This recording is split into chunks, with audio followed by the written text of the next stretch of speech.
Ayan, hello po sa ating lahat. So, bago po tayo mag-umpisa, itong video ito at reaction video ito ay good vibes lamang po for entertainment, opinion, So, dito nga po na nakita po natin yung teamwork ng bawat isa, especially itong si Carla na napaka-natural niya, which is gustong-gusto ng mga viewers.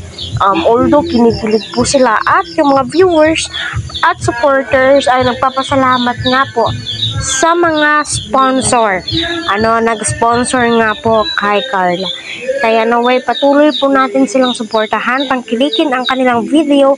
Huwag po natin skip ang kanilang ads para sa ganon ay marami pa pong kababayan po natin ang kanilang matulungan, matustusan ang kanilang mga pangangailangan.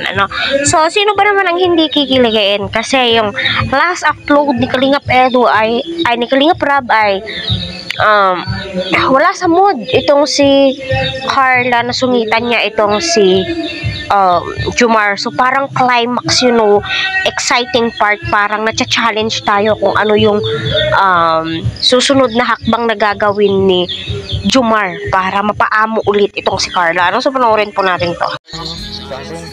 Sakin ulit ay first time ko lang makakita sa tulong. Bakit? Nakikita na kita ng karaan.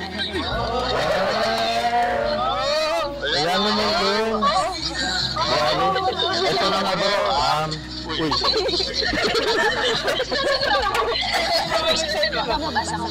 Ito mga bro. Dito yung galing kay Carla. So, okay lang ba? O sige, ito. Since, sa'yo ba ito galing? O, mas magandang ito mo.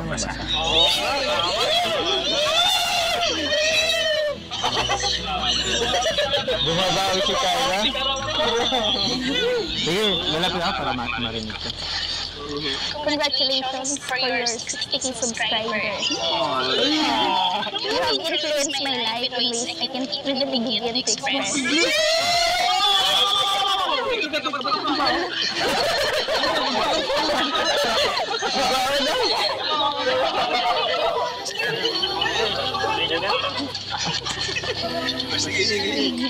Meeting you was a dream come true, and your kindness and down-to-earth personality only made me admire you.